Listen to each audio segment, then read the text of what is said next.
Então, se nós estamos cansados, a gente tem que parar e pensar: Deus, onde eu posso melhorar? E o que o Senhor tem de melhor para mim? Porque eu tenho certeza, querido, você tem me chamado. Eu não sei qual é a proporção do seu chamado. Eu não sei qual o tamanho nem para quê, mas eu sei que Deus te chamou para uma razão, né? Ir pescar para Pedro era voltar para a rotina anterior, porque ele estava desiludido, porque ele estava com medo, porque ele estava espiritualmente cansado, porque ele estava com tanto de coisa. E talvez você nessa manhã, né, talvez você que está em casa, está passando por um momento parecido com esse, né, de desilusão por alguma razão. Mas o Senhor quer te chamar às suas origens. O Senhor quer te chamar para você voltar e fazer aquilo que Ele te chamou. Eu até coloquei também, falei na semana passada, pescar talvez seria uma forma deles esperarem ocupados. Estava lá todo mundo sentado, um olhando para a cara do outro, né? E vou fazer o quê? Vamos pescar então. Dá licença para tomar um. Vamos ali pescar, sem ficar parados. Mas o Senhor deixou que eles fossem lá, para que eles recebessem instrução e fossem restaurados. E é isso que o Senhor quer fazer com a gente nessa manhã. Talvez você pense que é uma escola bíblica de poucas pessoas, mas Deus quer restaurar o seu chamado hoje, querido.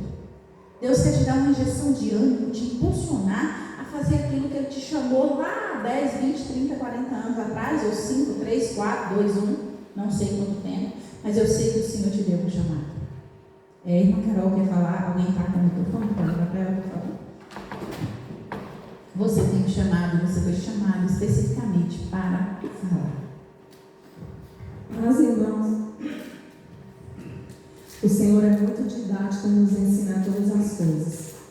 Então, na Bíblia, o Senhor deixa vários exemplos de coisas que as pessoas passaram, né, naquele tempo, para nos ensinar de alguma forma. A gente pode olhar ali para Pedro. Pedro esteve com Jesus durante, né, o período chamado de Jesus aqui na terra.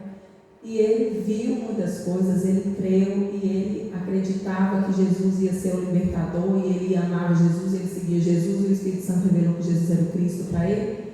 E aí, quando acontece toda aquela situação de Jesus ser preso, ser morto, dele negar Jesus, então, como a pastora acabou de falar, ele desanimou e isso nos mostra o quê? Mesmo que nós tenhamos sido chamados pelo próprio Jesus, Pedro foi chamado boca a boca, Jesus falou com ele e ele desanimou. E nós, né? Nós não podemos ver o Senhor face a face. Ele teve contato com Deus encarnado. E ainda assim, ele chegou nesse momento de dúvida. Será que era isso mesmo? Será que o Senhor de fato me chamou? Será que eu vou precisar voltar a fazer o que eu fazia antes? Ou será que eu vou ter que esperar por quanto tempo para acontecer alguma coisa? Isso serve para nós. O Senhor nos ensina com isso.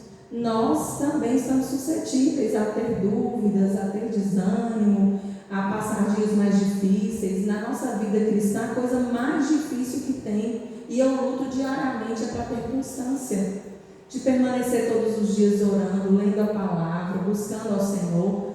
E isso não é uma coisa fácil. Orações na madrugada, a constância na vida cristã é a coisa mais difícil. É por isso que na Bíblia, né, o Senhor fala que para reavivar a obra no meio do caminho, porque o meio é difícil. Às vezes a gente já andou um pedaço tão grande, no início a gente está com o gás, com toda a força, com ânimo, mas quando vai chegando no meio, a gente vai começando a ver que as coisas estão na mesmice, que nada muda, que nada acontece, e a gente começa a esfriar. Então Jesus nos ensina que Ele próprio chamou Pedro, e Pedro ainda assim teve esse momento de desânimo, de tristeza, de achar que nada ia mudar. Com certeza a gente não sabe o que passava pelo pensamento de Pedro, mas a gente pode imaginar como ser humano que nós somos, que agora, o que eu vou fazer agora? Minha vida acabou, o meu mestre morreu, eu neguei, e agora? O que vai ser de mim? Além de tudo, eu ainda neguei. Além de tudo, ainda fui pior que todo mundo. Todo mundo fugiu, mas além de tudo, eu ainda neguei. Então, isso serve para nos ensinar na nossa caminhada cristã, que nós vamos passar por isso constantemente. Cabe a nós buscar ao Senhor e reverter esse quadro, porque senão vai acontecer assim como o pastor falou. Aquelas pessoas que abandonaram seus chamados, elas realmente eram chamadas pelo Senhor, para viver uma vida comum, porque é muito difícil viver o chamado mesmo. Você abandonar a profissão, emprego, dinheiro e viver dependente do Senhor. Isso realmente tem que ter um chamado profundo do coração, e a pessoa ter essa certeza e essa constância de dizer, não, eu vou até o fim. Se Jesus me chamou, Ele que vai me sustentar, Ele que vai me direcionar, Ele que vai fazer tudo por mim. Se a obra é dele, a responsabilidade é dele. E isso serve para nós abrirmos os nossos olhos. Enquanto cristãos, nós não somos super-homens e super-mulheres, nós estamos suscetíveis a quedas, a desânimos, a fraquezas. E o Senhor abre os nossos olhos com a própria palavra dele. Pedro estava junto com Jesus, mas chegou no momento que Pedro fraquejou. E nós também vamos fazer isso a vida toda. Nós precisamos nos erguer, levantar e prosseguir firmes para o alvo. Tem dia que vai ser mais fácil, mas tem dia que vai ser muito difícil. E é nessa hora que a gente precisa segurar firme nas mãos do Senhor. Amém? E a gente percebe a palavra de Deus como ela é atual, né? Ela foi escrita tantos anos atrás. E ela continua viva, ela continua sendo essa palavra para nós hoje, né? Para os nossos dias. Homens como nós, que tiveram frustrações, como a irmã Carol disse, ele foi chamado pelo próprio Jesus, ele ouviu, ele andou com ele fisicamente. Ele estava com ele o tempo todo, né? E pensa que ele negou, pensa que ele passou por aquele momento difícil. Nós também passamos, né? A gente vê naquela noite, eles tiveram uma noite de trabalho cansativo, uma pesca frustrada e desânimo espiritual. Querido, as igrejas têm enfrentado isso nos últimos tempos. Quantas igrejas têm enfrentado isso? Igrejas que estavam abarrotadas de pessoas. Hoje, como que se enche uma igreja? Fazendo promessas, ofertas ou fazendo campanhas de milagres, curas e maravilhas. Não estou dizendo que não deve ser feito, mas estou dizendo que está havendo um exagero muito grande para cativar a atenção das pessoas, mas o propósito não é o real. Porque o propósito, o princípio, o foco é a palavra de Deus como regra de fé e prática. As igrejas que ensinam a palavra de Deus como regra de fé e prática, sem nenhuma promessa de riqueza, de vanglória, de luxo, de coisas assim, elas estão vazias. Elas estão vazias porque as pessoas estão correndo atrás de si mesmas. Porque as pessoas estão correndo atrás, elas estão cheias de desânimo, estão cansadas de tantas coisas do mundo, elas estão enfrentando dificuldades, mas o que elas querem? Promessas de bem-aventuranças nessa vida. Elas querem promessas de casa cheia, de celeiros cheios, de tantas coisas que o mundo pode oferecer para nós. Mas nós temos a certeza e a convicção de que o Senhor, que sustentou Pedro, que chamou Pedro, que reafirmou o chamado de Pedro, que Ele também nos sustenta, que Ele reafirma o nosso chamado e que Ele nos dá ânimo. Naquela noite eles foram pescar. E naquela noite eles tiveram uma noite de trabalho. Pensa você trabalhar durante o dia, querido, 8 horas por dia. Você já chega em casa cansado. Imagina você trabalhar à noite. Porque a noite foi feita pelo Senhor para que a gente pudesse dormir, repousar e ter um dia tranquilo. Eles trabalharam uma noite inteira. Eles tiveram uma noite cansada, uma noite frustrada, uma noite onde eles estavam sem o Senhor, que não estava com ele naquele momento, estava vivendo um luto. Eles estavam cansados fisicamente, eles estavam desanimados espiritualmente, porque e agora? O que vai ser da gente? Né? O povo está aí, querendo matar, tudo brigando por causa de poder. E nós? O nosso mestre morreu, nós não temos mais um líder. Então o Senhor Jesus leva eles para aquele lugar, para chamá-los, para mostrar para eles que Ele continua sendo o mesmo. Que o chamado continua sendo vivo, que o chamado de Deus para ele era que eles fossem pescar, não naquela pesca maravilhosa, mas na pesca de homens, como ele havia chamado em Lucas 5. Eu chamei vocês para serem pescadores de homens, não pescadores de peixes. Mas a gente vê naquela pesca que eles pescaram 153 grandes peixes. E a palavra relata, o autor, o escritor do Evangelho relata 153 grandes. Não tinha peixe pequeno, tinha peixe grande.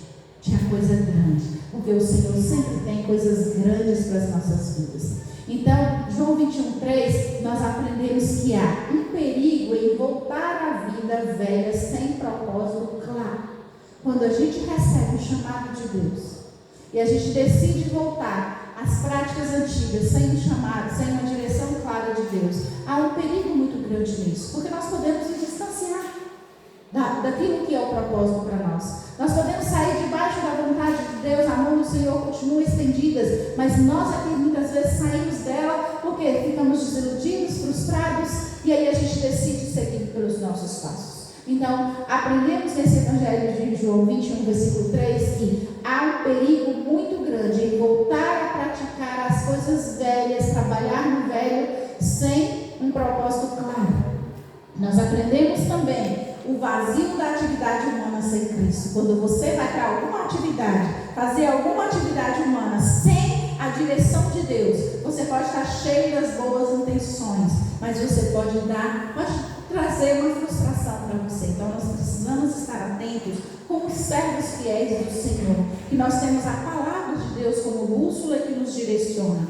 Nenhuma atividade nossa como crentes, cristãos em Cristo Jesus, tem que ser por nossa conta, mas sempre embasada na vontade de Deus, naquilo que é propósito. Nós aprendemos também nesse versículo que a graça de Deus vai ao encontro do discípulo cansado e frustrado. Querido, a graça do Senhor te acompanha. A graça de Deus vai com você nos lugares mais distantes e mais difíceis da sua vida. Talvez você está passando assim para aquela situação mais cansada, mais difícil, mais triste, mais amarga. Mas eu digo para você que a graça do Senhor vai até lá com você. A graça do Senhor te sustenta e a gente aprende que Ele foi o discípulo cansado e frustrado. Jesus não está com você só nos momentos felizes, alegres, onde você fica saltitante, canta de alegria, pula, regozija. Ele está com você também quando você chora. Ele está com você quando você está sozinho, sem ninguém ver. Ele está com você quando você acha que ninguém mais está. A graça do Senhor está lá. O Senhor está lá com você, porque Ele te sustenta. Pedro estava sentindo só, mas o Senhor estava lá com ele. Ele só precisava crer. Nós só precisamos crer. Então nós aprendemos que a graça de Deus vai além. E ali, naquele lugar, a restauração da vocação perdida, Deus também pode te restaurar, querido. Se você foi chamado, se você tem um chamado, se você tem Cristo, eu digo que você tem um chamado. E o seu chamado pode ser restaurado pelo Senhor. Você quer falar?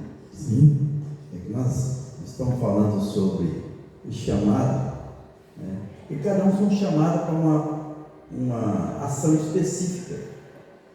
Uns são chamados para liderar, outros são chamados para evangelizar, outros são chamados para fazer um trabalho de cura, série de coisas que a palavra de Deus prepara para cada um de nós. O chamado é para toda a igreja. Cada um tem o seu campo missionário, lá na sua casa, na sua família, na sua rua. E nós precisamos entender assim, que muitos se sentem frustrados, porque às vezes eles falam, mas não conseguem atingir o objetivo. Mas Jesus Cristo falou isso. E toda casa que nós entrarmos e chega a dizer a paz esteja nessa casa. A casa que não aceitar, a palavra de Deus diz que virá mais rigor para aquela casa do que para Sodoma e Gomorra. Então, queridos, nós temos que entender o seguinte, que nós somos chamados para ser luz, onde nós estivermos, através das nossas atitudes, ações, pensamentos, e para que nós possamos, todos que estão ao nosso redor, vejam qual é a função que nós estamos para ser salvos, transformar ambientes, lugares, famílias, comunidades, para nós podermos cumprir o chamado. E esse chamado é para toda a igreja. E a igreja a qual ela não entende esse chamado, ela precisa buscar em Deus o propósito do chamado. Por que eu estou aqui? Tem gente que está na igreja e não sabe por que está na igreja. Estou aqui porque eu sou parte mesmo da igreja. Mas qual é o seu dom? Para que você está aqui? Deus não chamou para ficar sentado na cadeira. Deus te chamou para você fazer algo em prol do reino de Deus. E nós temos que estar buscando isso. Qual a minha função no corpo? O que eu tenho que fazer? E Jesus Cristo disse, ide ensinar em todas as coisas, fazendo discípulos. Fazer discípulos é ensinar as pessoas. Por isso nós estamos na escola bíblica para aprender. Nós aprendemos para poder reproduzir para alguém. E alguém reproduza para alguém. É assim que a igreja funciona, né? E porque os chamados são específicos. Jesus disse: vós não me escolheste, mas eu vos escolhi para que vás e dê fruto, e o vosso fruto permaneça. Fazer parte de uma igreja, de um corpo, você precisa estar ativo. Já vê uma pessoa que está ligada no corpo e às vezes ele não tem ação. A pessoa mesmo, quando ele sente um AVC, tem uma parte do corpo dele que fica meio paralisado. Ele não consegue acompanhar os demais corpos, né? Porque ele separou um pouco da função do corpo. Então nós precisamos estar ligado, estar sempre atento às coisas que estão acontecendo, para que eu, você, nós sejamos uma igreja ativa, que cuida um do outro, que precisa um do outro. Quando um membro está começando a desgarrar, nós temos que aproximar e chegar. O que está acontecendo, irmão? Por que nós estamos assim? Por você está assim?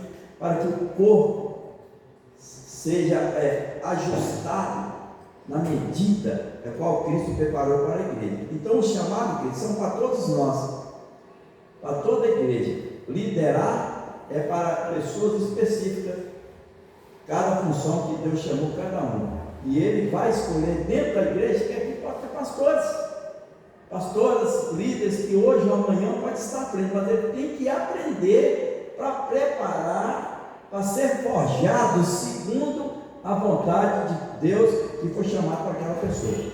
Amém?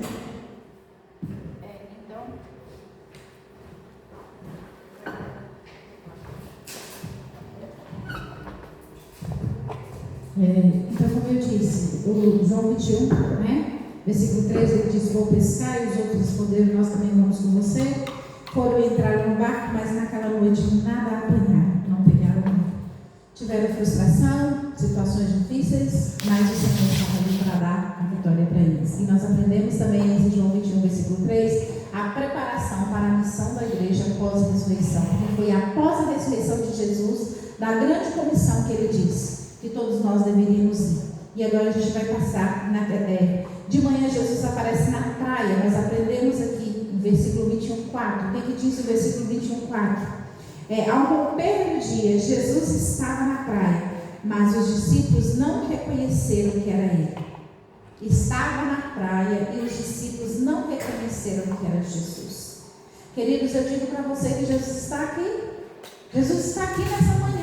E você precisa reconhecer, mas muitas vezes nós não reconhecemos que Ele está aqui. A gente anda pelo caminho, Jesus está conosco. A gente viu a questão dos discípulos no caminho de Emaús. Jesus ia com eles o tempo todo, mas eles não reconheceram que era Jesus. Então, Jesus está com você por onde você vai, e nós precisamos reconhecer, né? Ao romper do dia, Jesus estava na praia, mas os discípulos não reconheceram que era Ele. De manhã, Jesus aparece na praia, mas eles não reconheceram de imediato. Ele pergunta se tem alguma coisa para comer. E o que eles respondem? Nada, não temos nada, não apanhamos nada. Imagina quando você vai fazer alguma coisa, algum trabalho, e a gente pergunta, a pessoa te pergunta: e aí, o que eles... Nada, deu tudo errado, não era aquilo, não foi bom, né? E a gente começa a soltar as coisas. Naquele momento, os discípulos também fazem isso. Não apanhamos nada, porque eles tiveram uma pesca frustrada. Eles foram para uma situação sem a direção do mestre. Eles estavam ali sem receber direção, vou pescar e pronto, e era isso que eles queriam, mas o Senhor tinha um propósito maior, né? Recebem a instrução para lançar a rede do lado direito e o milagre acontece. Então, quando nós fazemos as coisas sobre a direção de Jesus, debaixo da direção de Jesus, um milagre acontece, as coisas acontecem. Quando nós tomamos decisões embasadas na vontade de Deus e debaixo da vontade de Deus, da direção de Deus, as coisas acontecem nas nossas vidas. Então, tudo que você for fazer, tudo que eu vou fazer, tudo que a gente for fazer na nossa vida, em todos os aspectos, querido, nós temos que colocar diante de Deus. Nós temos que orar. Talvez você pense assim: eu não vou orar por isso não. Não precisa não. Precisa, querido, porque você é um ser físico, humano, mas você também é espiritual. Nossa vida espiritual é tão ativa, deve ser tão ativa quanto a nossa vida física. Né? Nós temos que nos alimentar de forma espiritual tão bem quanto nós alimentamos fisicamente. A gente lembra que o nosso corpo precisa de alimentos saudáveis, a gente lembra que o nosso corpo precisa de atividade física, mas o nosso cérebro também precisa de trabalhar, de estudar a palavra de Deus, de trazer para dentro de nós essa palavra verdadeira, de desenvolver a nossa vida espiritual. Porque assim como a nossa vida física precisa ser desenvolvida, a vida espiritual também. Ninguém torna um líder, ninguém torna um pastor por excelência da noite para o dia. Ele recebe o chamado, mas é no passo a passo que a gente vai desenvolvendo as nossas habilidades físicas e espirituais e nós vamos crescendo. Ninguém monta um sermão com excelência da noite para o dia. A gente recebe a instrução do Senhor e a gente vai seguindo, e a gente vai seguindo no passo a passo. A gente começa com muito gás, com muito impulso, mas quando chega no meio, como a irmã Carol disse, a gente tem a tendência de olhar para trás. Eu estou cansado, eu estou frustrado, eu estou desanimado. E é nessa hora que a gente tem que agarrar firme nas mãos do Senhor, porque o mais importante não é como você começa, o mais importante é como você termina. É o chegar no pódio, é o alcançar a sua vitória.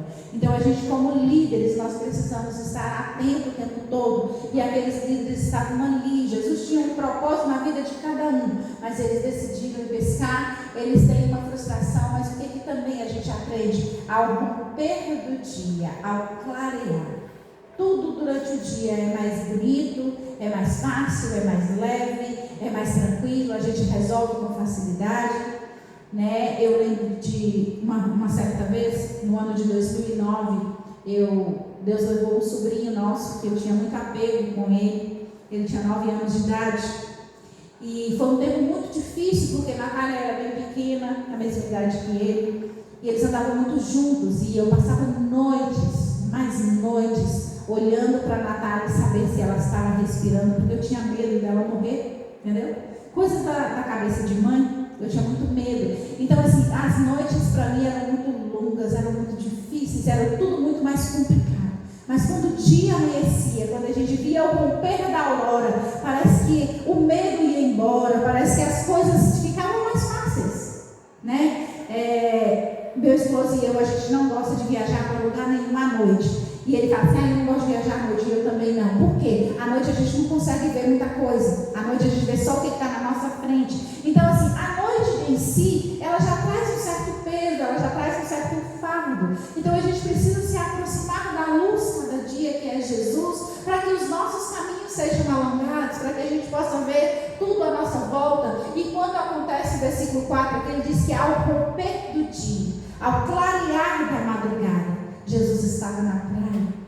Eles veem que é Jesus dá-se a conhecer, e quando a gente anda com Cristo, querido, a nossa vida fica transformada, o medo vai embora, e foi exatamente isso que Jesus chamou os discípulos ali, para curar do medo, para tirar a tristeza da noite, né? E eles receberam a instrução para lançar a rede, lança a rede ali, sobre a palavra do Senhor eles lançaram, e eles recolheram naquela rede com 153 grandes peixes. E mais adiante a gente vai ver que eram tantos peixes e a rede não se rompeu, porque era um milagre. E o milagre em todos os aspectos. E quando Deus faz um milagre na nossa vida, Ele abrange todas as áreas da nossa vida. Quando Deus faz um milagre na sua família, Ele abrange todas as áreas. Não é só uma nem duas, é em todas, porque o Senhor é soberano. E ali a gente vê também João reconhecendo que é Jesus. João é o discípulo que ele amava, né, que a palavra menciona. E Pedro lança na água para ir ao encontro dele. Nesse momento aqui a gente já vê um Pedro diferente. Aquele Pedro cansado, frustrado, que fala, vou pescar, estou desiludido, estou isso, estou aquilo. Ele lança no mar e vai ao encontro do mestre. Mais adiante, no versículo 7, a gente vê também ele arrastando os peixes e trazendo para o Senhor, para perto, porque naquele instante, só o fato deles reconhecerem que Jesus estava lá, eles já se sentiram motivados. E só o fato de você saber que Jesus está aqui nessa manhã já te faz diferente, já te faz motivado. Só o fato de você saber que Jesus está com você te torna diferente. E saber que Ele não te abandona, que Ele não te deixa. né? Já vai fazer de você uma pessoa diferente. E ao chegar na praia, Jesus já tinha, ficou escrito aqui, pão e peixe preparado sobre a brasa e convida os discípulos para comer. Por quê, querido? Porque Ele continua sendo o nosso provedor. Mesmo que a gente não conhece, mesmo que a gente é ingrato, mesmo que a gente não responde como Ele espera que a gente responda, mas Ele continua sendo o mesmo. Lá de Salmos 23, o Senhor é o meu pastor e nada me faltará. Os discípulos não pescaram nada naquela noite antes do milagre acontecer, mas Jesus já tinha uma mesa preparada para recebê-los. Jesus já tinha pão e peixe, e Ele estava ali. Ele continua sendo o mesmo que prepara uma mesa para a gente, para nos receber. Ele continua sendo aquele mesmo Deus que te chamou. Ele não mudou, não. A palavra de Deus diz que Ele é um Deus que não muda, Ele é um Deus que não falha, Ele é um Deus que não erra. Jesus, querido, Jesus não mudou quando Ele chamou você. Ele não mudou de opinião. Nós mudamos toda hora, mas Ele não muda. Por algumas vezes eu falava assim, será que Deus me chamou mesmo? E eu peço perdão todos os dias quando eu lembro que eu falava isso. Porque, gente, quando eu digo isso, eu estou insinuando que Deus falhou. E Deus não falha. Deus não erra. Deus não mente. Ele não é homem para que minta, nem filho do homem para que se arrependa. Então, se Ele nos chamou, Ele tinha convicção de que a gente daria conta. A gente só precisa depender dele, porque ele sempre vai ter uma mesa posta para nos receber. A gente só precisa, colocar à disposição. E ao chegar na praia, Jesus já tem peixe e pão preparados para eles. Jesus já tem peixe e pão para você, querido. Jesus já tem a bênção que você precisa. Você e eu, nós só precisamos descansar nele. Jesus está presente mesmo quando nós não o reconhecemos, quando você não reconhece que ele está aqui, mas ele está lá. Você anda pelo caminho, Ele está com você, mas você não está nem aí para Ele, mas Ele sabe que você está lá e Ele ama você. Ele continua te amando e Ele não vai mudar. Ele continua sendo Deus. O pastor Geraldo está aqui na palavra, eu vou dar para ele daqui 2 minutinhos. Porque essa é uma iniciativa da graça de Deus. É uma iniciativa dele, não nossa. É uma iniciativa do Senhor te chamar, é uma iniciativa do Senhor te amar. É uma iniciativa do Senhor e nós precisamos estar atentos e sensíveis a isso o tempo todo. Eu preciso estar atento, você precisa estar atento, porque a presença dele está aqui nessa noite. Por isso que a gente tem que ter reverência, por isso que a gente precisa pensar, eu tenho que andar de modo digno do Evangelho. Você que é crente não pode sair por aí vivendo de qualquer maneira. Você que é cristão em Cristo Jesus não pode sair por aí vestido de qualquer maneira. Você não pode sair por aí falando tudo que vem na boca, porque você é uma pessoa lavada e remida pelo sangue de Jesus e a presença de Deus está aí. Por que nós temos medo de contar as coisas, de falar as coisas na presença das nossas autoridades, dos nossos líderes, dos nossos pais? Nós temos reverência para falar, porque minha mãe está aqui, não posso falar. Meu pai está aqui, meu pastor está aqui, minha pastora está aqui, não posso falar. Mas a gente sai por aí falando de qualquer jeito. O Senhor está com você o tempo todo. Jesus está aqui, Jesus está aí, Jesus está com você por onde você está andando. Então, percebam que a versão Lara diz clarear da madrugada, e a partir daqui é um momento de transição, de dúvidas para clarear, para a luz que é Jesus. Jesus estava na praia. Então Jesus, aquele momento de transição de escuridão para a luz, era um novo tempo na vida dos discípulos. Eu vou deixar ele falar já já. A aparição de Jesus na praia é um novo tempo na vida dos discípulos. A aparição de Jesus aqui nessa manhã é um novo tempo na sua vida. É um novo tempo para nós. Nós precisamos estar preparados para a gente entrar por cá. Só uma pitacazinha. Quando eu fico olhando assim, quando aqueles discípulos estavam pescando, eles eram experimentados. E eles jogaram essa rede para a direita, para a esquerda, para trás, para frente, e nada apanhavam. Porque quando Jesus diz para eles assim, joga do lado direito, eles devem ter falado, não está jogando debaixo da água, né? Mas eles obedeceram, né? Jesus disse, sem mim nada podeis fazer. Aí eles lançaram e obteram a vitória. E nós podemos ver isso, e Jesus age nos dias atuais. Nós podemos ver aqui no testemunho da irmã Carol aqui, quando ela estava fazendo a prova para o concurso, estava dando tudo errado. Ela não vai dar certo, mas ela decidiu, mas eu vou fazer em nome de Jesus, eu vou fazer. Né? Na concepção dela, pode ser que estava errado, mas Deus tinha um propósito. Às vezes aqueles discípulos eles não estavam pescando, porque eles estavam confiando em si mesmo, nas suas condições, na sua sabedoria, na sua profissionais da pesca, né? E muitas vezes nós dependemos de Jesus. Quando lá em Provérbios diz: reconheça o Senhor nas pequenas coisas e Ele vai endireitar as tuas veredas. Quando nós reconhecemos que o levantar, que o café da manhã, que o sorriso dos nossos filhos, que a roupa que nós vestimos, o carro que nos transporta, a água para tomar um banho, que nós reconhecemos que tudo provém de Deus, aí as bênçãos naturalmente, porque nós acreditamos, tudo que nós recebemos provém dele. Amém? Fiquem atentos, hoje pode ser a oportunidade de um novo tempo na sua vida. Hoje pode ser a oportunidade, aquele momento. Os discípulos estavam sem direção, mas quando Jesus aparece na praia e manda eles lançarem a rede, e eles obedecem ao Senhor, eles recebem a bênção e o milagre de adquirirem muitos peixes. Então o Senhor está te chamando hoje e está te direcionando. Você precisa e eu preciso. Nós precisamos ser obedientes à palavra de Deus.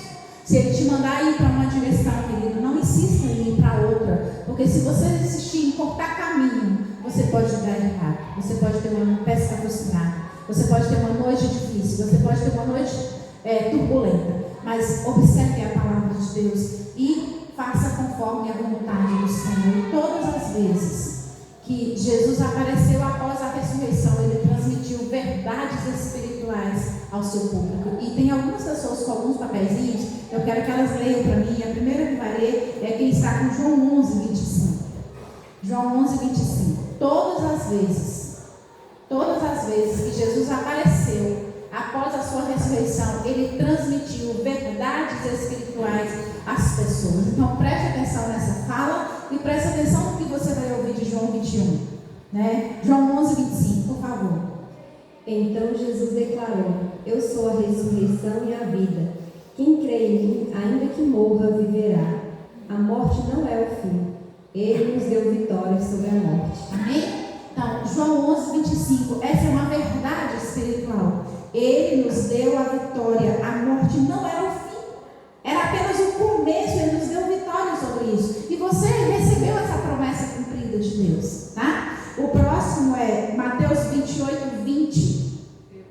Mateus 28, 20 e depois Marcos 16, 15. A presença de Cristo é real e contínua, ensinando-os a guardar todas as coisas que tenho ordenado a vocês. E eis que estou com vocês todos os dias, até o fim dos tempos. Olha que maravilha, Ele estaria conosco o tempo todo. Quem é o próximo?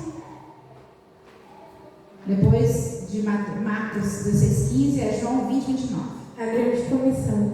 E disse Jesus: vão por todo mundo e preguem o evangelho a toda criatura. Uma verdade. 20, 29. A importância da fé. Jesus lhe disse: você creu porque me viu? Bem-aventurados são os que não viram e creram. Amém. 20, 22 e 23. O perdão dos pecados e o poder do Espírito Santo. E havendo dito isso, soprou sobre eles e disse-lhes: recebam o Espírito Santo. Se algum de vocês perdoarem os pecados, são-lhes perdoados, mas se os retiverem, são retidos. Lucas 24, 46. A seguir, Jesus lhes disse: estas são as palavras que eu lhes falei, estando ainda com vocês. Era necessário que se cumprisse tudo o que está escrito a respeito de mim na lei de Moisés, nos profetas e nos salmos. João 20, 19.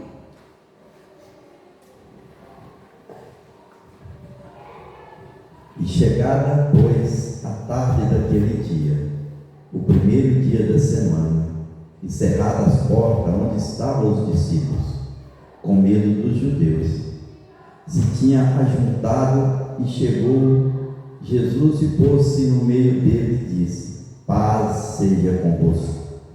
Queridos, quantas bênçãos a gente vê na palavra de Deus, né? Quantos momentos com Jesus cumpriu um propósito especial naquele que foi a vitória sobre a morte, a presença de Jesus é real e contínua. Nós vimos também a importância da grande comissão, quando ele diz para ir por todo mundo e pregar o Evangelho. A importância de ter fé, bem-aventurado é aquele que não viu e creu. Nós não estamos vendo, mas nós cremos na palavra de Deus, né? O perdão dos pecados, o poder do Espírito Santo. Ele disse: eu vou para o Pai, mas o Espírito Santo estará com vocês todos os dias, até a consumação dos séculos, né? Mas nós temos que tomar uma decisão de perdoar os pecados, né? De perdoar as pessoas, de liberar perdão, promessas cumpridas e a paz que ele veio para trazer e tirar o medo. Os discípulos estavam com medo.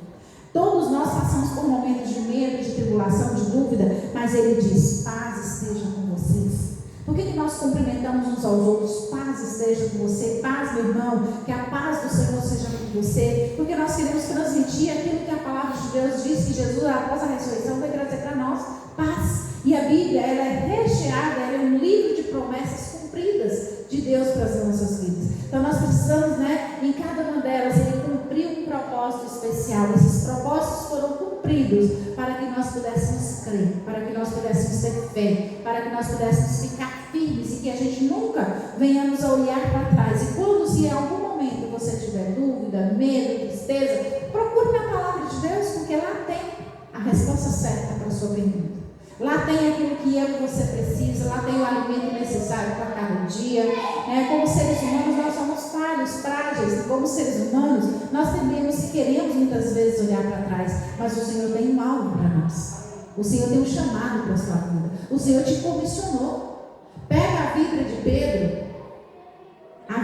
Pedro, e olha, ele era um homem valente, ele era um líder forte, mas em um momento ele sentiu cabisbaixo. Ele falhou, ele negou, ele estava frustrado, mas o Senhor restaurou a família. Se você está passando por isso, querido, ele quer te restaurar nessa noite. Marcos, você quer falar, querido? É interessante a gente fazer, é um termo que eu aprendi quando eu da faculdade dela, chama ajuste criativo. É quando você faz uma pequena alteração em um comportamento que você já tem. Então é interessante nós pensarmos em fazer um ajuste criativo no nosso comportamento enquanto pessoas cristãs, porque ninguém te obrigou a ser cristão, você é porque você quis. E se você não quiser ser, é só você parar de ser, é uma escolha.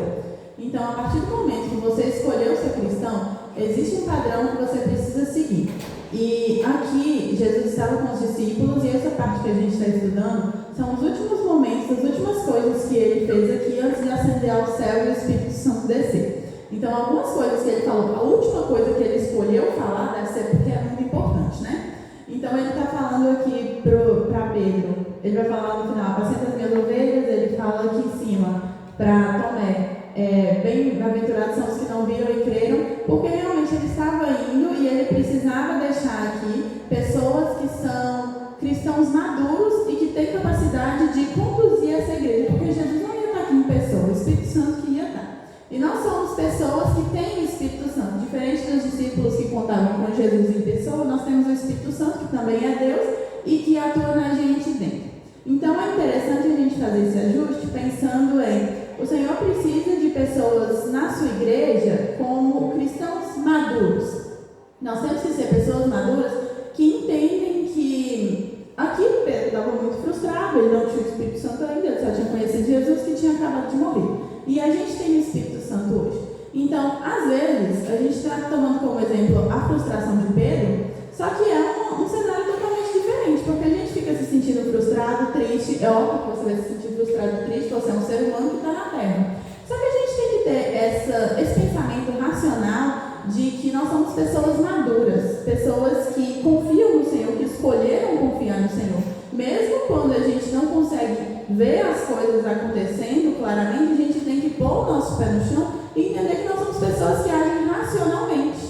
Quando você não consegue ver as coisas acontecendo, quando você não consegue ter fé, então põe seu pé no chão e lembra que você escolheu crer em um Deus que prometeu algumas coisas para você, sabe? Se a sua fé não estiver funcionando, funciona racionalmente, escreve na parede do seu quarto e repete isso, para isso ficar na sua mente, porque às vezes a gente tem que agir racionalmente. Se a gente for ficar igual uns coitados, eu tô tão triste porque eu não sei o que, tá tipo assim, reage, porque você tá aqui e você não é. Se você é um cristão novo, você acabou de conhecer Jesus, a esfera é diferente. Mas, tipo, não tem essa pessoa aqui. Estou olhando aqui para vocês, não tem essa pessoa aqui, nem na live. A gente tem que ser pessoas que agem racionalmente sim, em relação a algumas coisas, sabe? Porque Jesus espera essas coisas dessas pessoas que vão conduzir a igreja dele. Se a gente for ficar igual uns coitados, que eu neguei Jesus, não sei o que, eu vou pular na água. Pelo amor de Deus. Pedro e um discípulo amado, para Pedro e João, foi a proclamação da vitória. Então, a aparição de Jesus na praia, uma verdade espiritual para eles foi a proclamação da vitória do ministério deles. Para o restante dos discípulos foi acalmar o medo. Eles estavam com muito medo. E como seres humanos, muitas vezes nós temos muito medo, né, gente? Eu mesmo tenho medo de uma coisa tão insignificante, mas eu tenho medo, né? De lagarta. Outro dia eu cheguei aqui na porta da igreja e tinha uma lagarta do tamanho da minha mão. Eu falei com as meninas, mamãe do céu. Uma lagarta enorme naquela parede. E cada vez que eu paro o carro, ele já começa a me dar arrepios, porque eu tenho medo. Eu já orei a Deus para me curar desse medo, mas eu tenho medo da bicha lá. Enfim, para eles foi a cura.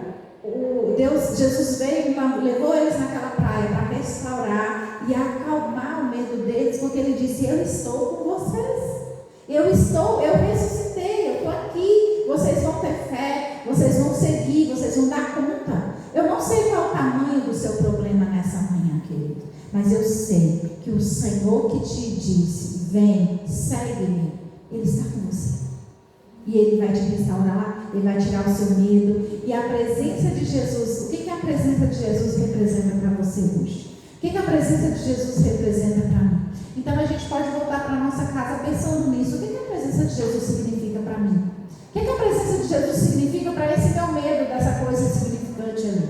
Né? Jesus quer restaurar os nossos medos. Talvez você está com medo de alguma situação, você está aguardando uma resposta, você está ansioso por isso. Então espera nele, descansa nele, vai dar certo em nome de Jesus, né? E só para a gente fechar essa parte rapidamente, o versículo 11 me chamou muita atenção, a questão dos números, os peixes, 153 grandes peixes. Por que será que o autor de João fala que foi 153 grandes peixes?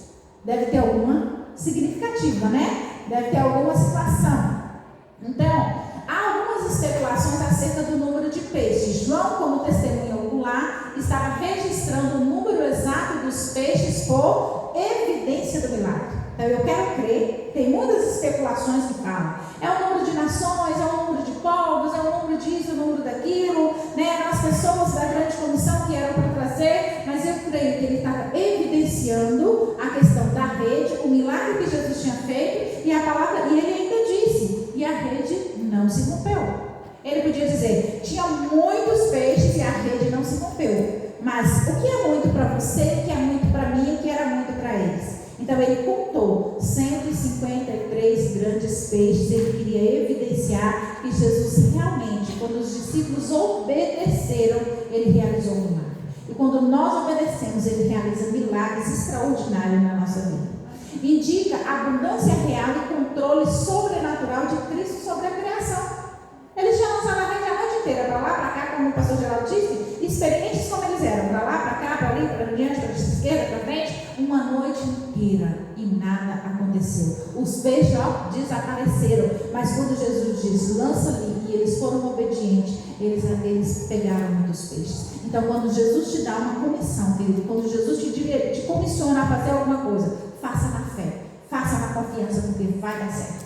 Porque Ele é quem realiza o milagre, é Ele que dá a vitória. Então Ele tem controle sobrenatural sobre os peixes do mar.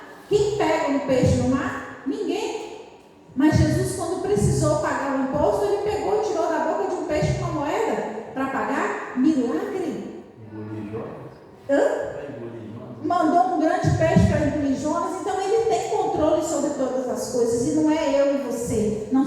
nós que Ele não vai ter controle. Ele continua no controle de todas as coisas. Mesmo sendo tantos, a rede não se rompeu. Não rompeu porque é Cristo quem sustenta. Irmã Nádia quer falar. É Cristo que te sustenta, querido. Eu não sei qual é a sua situação, mas é Ele que sustenta você. É Ele que te capacita, creia. Bom dia, irmãos. Paz. Se João fez questão de registrar, é porque realmente é uma coisa extraordinária, né? E nós temos que lembrar que naquela época não existia fibra sintética. Hoje as redes são feitas de quê? De nylon. Então, assim, é uma coisa muito mais resistente do que eles tinham acesso naquela época, que era o quê? Algodão. Eles não tinham acesso a nada. E algodão, dependendo do tempo que você for usando, ele apodrece, porque é uma fibra natural. Então, o que provavelmente era, o que deveria acontecer com aquela quantidade de peixe nas redes, porque os peixes não ficam quietos também, a gente tem que pensar nisso. O peixe vai se debater. Mas o milagre é exatamente esse. Além de ser uma fibra natural, que deveria ter rompido por causa do peso, do movimento dos peixes, não se rompeu. Para nós é uma coisa assim, não rompeu, é duro você puxar mais, ele não rasga, ele não quebra com tanta facilidade. Mas naquela época não existia nada. Né? Usava o quê? Algodão. Né? Que eu imagino que é o que eles tinham mais em mãos naquela época, era algodão. Né? Era linho, né? Não sei nem se era algodão também, mas às vezes era só a gente fala muito de linho, né? Se você for olhar na Bíblia, você vai ver falando de algodão, de linho, de lã e de seda. Né? Mas eu acredito que naquela época ninguém ia fazer uma rede de seda. Né? Era... Oi? Tudo fibra natural, gente. Então, assim, o normal é que tivesse rompido. Né? Por isso que ele registrou que na época realmente foi um milagre. Hoje não. Hoje você tem um navio que arrasta cardumes, milhares de peixes. Né? E lá era um barquinho, né? Era um barquinho, né? E outro ponto que a gente percebe é que aquelas redes deviam estar guardadas por muito tempo. Porque eles não estavam usando as redes. Né? Eles seguiam, eles deixaram tudo, eles foram seguir Jesus, as redes ficaram guardadas. Mas naquele momento ali, depois da morte de Jesus, depois de toda aquela situação, vamos para usar as redes, vamos para pescar de novo. Então, assim, você guarda uma coisa por muito tempo, ela começa a apodrecer, ela enfraquece, ela não presta mais. Mas naquele caso, né, eu até assisti uma época um filme, Procurando Nemo, eu acho que que tem uns peixes, quando ele começa a pegar os peixes, aí tem uma história que a Dory fala assim, continue a nadar, para forçar a rede para baixo, para a rede estourar. Eu acredito que aqueles peixes, naquele milagre de Jesus, eles vieram tão quietinhos como ovelhas, tão quietas, porque eles não fizeram nada, né? Se os peixes estivessem no seu modo normal, tentando lutar pela vida deles, eles iam forçar. Mas a palavra diz que o milagre aconteceu porque Jesus disse. Nem os peixes lutaram contra, porque eles estavam sendo direcionados para que o milagre acontecesse, né? Então, peixe não fica quieto. Você não consegue segurar um peixe na mão que ele vai embora. Mas até os peixes, eu acredito que estavam sobre a liderança do Criador, sobre a direção de Deus. E o que isso representa para você? Muitas coisas para a igreja, né? A igreja é a rede e ela é capaz de suportar a grande colheita. O milagre mostra que Cristo sustenta a missão e nada se perde do que ele se ajunta. Amém. Nada vai se perder porque foi ele que criou, né? Ele que direcionou os discípulos, ele que direcionou Pedro e João, e é também ele que nos direciona. Se você está sentindo triste, querido, Deus está direcionando você. Ele continua no controle. E a unidade e estabilidade, mesmo em meio à diversidade. Mas a gente olha para a igreja e fala, nossa, está vazio hoje. Mas Deus sabe todas as coisas. Ele conhece todas as coisas. Nós estamos para fazer a vontade dele e a gente não vai desanimar nem um pouquinho, por mais que a gente queira, mas a gente vai confiar no Senhor como nosso Deus. Quando nós obedecemos, os frutos vêm e vêm com a abundância. Porque os discípulos obedeceram, joga para a direita, eles jogaram. E eles foram, o milagre aconteceu na vida deles. Natália está dizendo para mim que acabou, eu vou acabar, Nath. A colheita é grande e ninguém é deixado fora quando nós estamos firmados no Senhor. Então, querido, firme-se no Senhor, porque quando você se firma no Senhor, Ele vai sustentar. Nós vamos lançar a rede pela palavra de Cristo e o milagre vai acontecer. Então, lance a sua rede em nome de Jesus. E a gente termina por aqui essa parte, né? Eu peço perdão porque a gente atrasou um pouquinho, mas, né, passamos um pouquinho do horário, mas eu quero em nome de Jesus que Ele continua presente e Ele vai nos abençoar. Esse era o último slide que eu tinha colocado, eu vou ler rapidinho. Jesus continua presente mesmo quando não é reconhecido. A obediência à palavra de Deus traz frutos, então obedeça a Deus. Ele nos chama para a comunhão e restauração, e o nosso chamado não termina como fracasso, como desânimo. Ele renova o nosso chamado e a nossa missão. Jesus provê em todas as áreas das nossas vidas, tanto espiritualmente como fisicamente. Amados, Jesus ressuscitado é real. A ressurreição transforma a nossa rotina. A missão que Deus nos deu, a comunhão com os irmãos andam juntos. Então a missão de Deus e a comunhão devem estar juntos. Amém? Vamos orar então, vamos agradecer ao Senhor. As crianças têm versículos. Deus abençoe a vida de vocês. Semana que vem nós estaremos